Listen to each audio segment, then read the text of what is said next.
what it is. And so the quote, this quote is what I'm living by for senior year. It's pushing myself outside of my comfort zone. Alec and I in high school, I vowed to him that I'd grow my backbone, and I'm not a floor mat anymore. I'm better than a floor mat. I can say no now. That's a really big deal to me. Public speaking, I'm really bad at it. I get really nervous. You can probably see this right now. But this TED Talk, I did not sign up for this until a month ago. You can ask Noah. Like, I was freaking out. I was not going to do this. And I saw Claire George do it, and I was like, crap, I have to do it. It's outside of my comfort zone. Theater and improv, I almost dropped the class before even going to my first class, and a good friend told me that just go do the first class and then drop it, and I end up loving it. You guys would think theater and improv is just fun, but like going up there with the adrenaline rush, being nervous, and then you have to be funny, like, it's like horrible. Like, it's I don't know how to be funny, so like it's just been one of the most amazing experiences so far. Photography, I don't like showing people my work. I don't like being critiqued in public, but photography's taken me out there. I've let people, like today I had a critique in class and we sat 20 minutes and talked about my work, and that makes me nervous, but I've been better at it. And I've made my own bucket list. So my thing this year is all about shocking myself with things that I didn't know I could do and doing it. And I've kind of done that, so I'm going to show you guys some things I've done. Oops, sorry. Start off. Volunteering heavily was a really big priority of mine for my senior year. I don't know if the betas and alphas remember, but Adlai Wortman was a required speaker for us as a journeyman. And he's a professor here, and he was the former CEO of Chrysalis, if you guys have heard of it.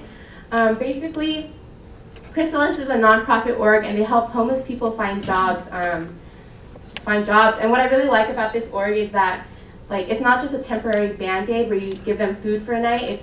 If you help them find a job, they can be sustainable for the rest of their life. Like, they can help their families out. And I've been volunteering since January. I promised myself I'd volunteer. So I've been volunteering 6 hours a week since I started this semester, and it's amazing. That's what my first slide was inspired by. I've met homeless people. 70% of them have been incarcerated. They've had drug addictions. They've had a really hard time, and these people are just like us. I help with resume preparation. And there's this one man, he's 6'2", and he's total gangster status and whatever. And he's never had a resume in his life. And he was like, I don't have anything to put on my resume. I don't know what to do. And I was like, let me just see what you've done before. And we gave him his resume, and I thought he was gonna cry. He just has never seen his accomplishments put on paper. And the job has been amazing. They get nervous like us. You would think incarcerated people are tough and they want to kill you, but when you mock interview them, they're nervous. They shake just like I do when I speak. They're like, oh my God, what do I say to this question? What if the interviewer asks this? Wait, what should I wear? They're just like us. And I think this has been one of the biggest wake-up calls for me in the don't judge a book by its cover kind of living standard thing. Let's see. Go to a rave, I'm not going to talk about that. That was fun, but it was on my bucket list and I did it. Scuba diving in Cabo was really fun. Tinikling is the national dance of the Philippines with the bamboo sticks, where you jump in between sticks really fast. Promised myself I'd do it my senior year, so I learned it last fall and I performed it. I don't have a picture of me performing. I'm under the arrow clicking, but that's me. If you want to see me perform, I'm performing, 2 weeks from now, Bruce? Oh my God, it's 4 weeks. Oh, 4 weeks? Yeah, it's coming right after spring break, so you guys can help me cross off something off my bucket list. This is on my to-do list, skydiving. This is my voucher, so I have purchased my ticket, and I am going, but I haven't scheduled my date. And ziplining. I have a video of me ziplining, and my nickname for the rest of the trip was Screaming Eagle, and you guys will see why. This is really embarrassing. I'm really scared. Oh, shoot. Sorry, you didn't see that. Okay. I hope this works. I'm really scared of heights. It's really bad. That's me ziplining. I don't think the video is impressive, but my scream was really loud from that far, so I think it was pretty, it was really scary for me to jump off that thing. What else? Sorry. And yeah, that's my bucket list. There's some things I'm missing. Oh, I'll talk about that. There's some things I'm still missing, but ATV riding's on it, fountain runs on it, so we'll be getting those down. all these experiences and pushing myself outside of my comfort zone and like the skills I've learned through everything, I've taken them to school here, and I just wanted you guys to know like what I love most probably about being here at school. Troy, Philippines is my home. As a spring admit, you don't know anyone coming in. I had no idea who my roommate was, and Troy Phi took me in. They gave me a place to go on the weekdays. They let me eat with them, lunch and dinner, and they didn't even know who I was. Filipinos are really loud and energetic if you don't know us already. So I'm like really grateful. I think I would have been a really bad loner without them. So this club changed me. They gave me like the inspiration to get involved in school. They just gave me a place to be, a place to belong, and I wanted to give back. So I dedicated 2 years of school in leadership for them, and I'm really grateful, and I would do it all over again. I would have not spent these last 4 years with anyone else, honestly. And I'm really grateful for this group of people. So it's all for the love of Troy Phi.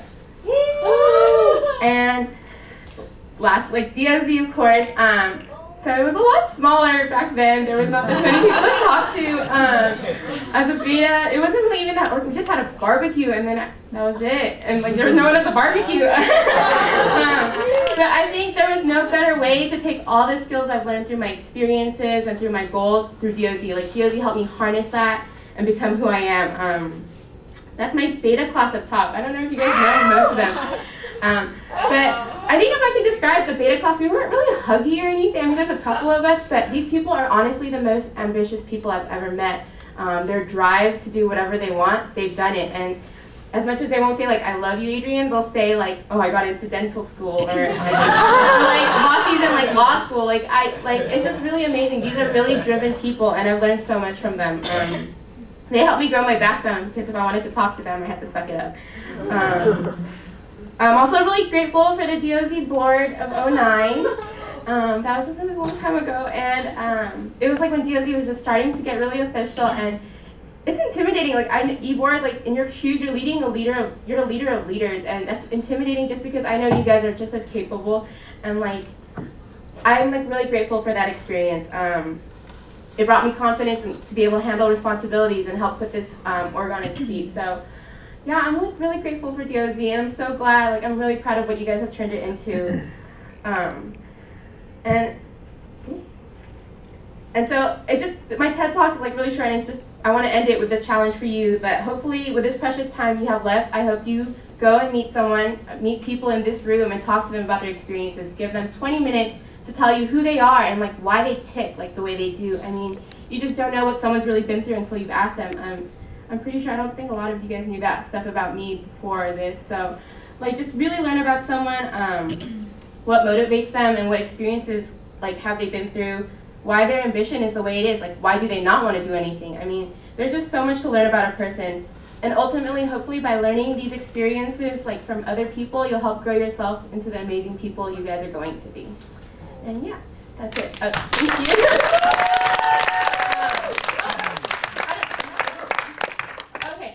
And I just wanted to show one more video of things that I've done outside of my comfort zone, and you'll recognize some of the people in this.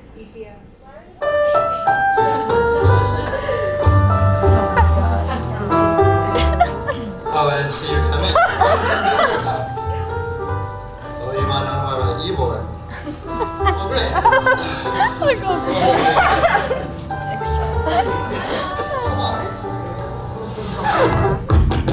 This is my idea. That was my contribution.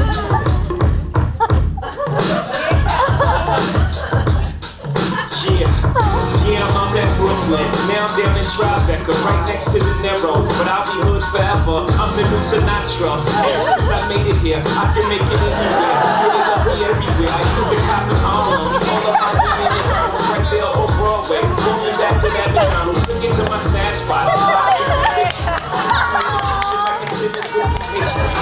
Down A Street, off-white Lexus, driving so slow. BK is from Texas. Me, I'm out there bastard. Now I live on Billboard, and I put my still singing my courtside, let's get me hot. But I ain't a rhythm. But I got a gang of niggas walking with my click.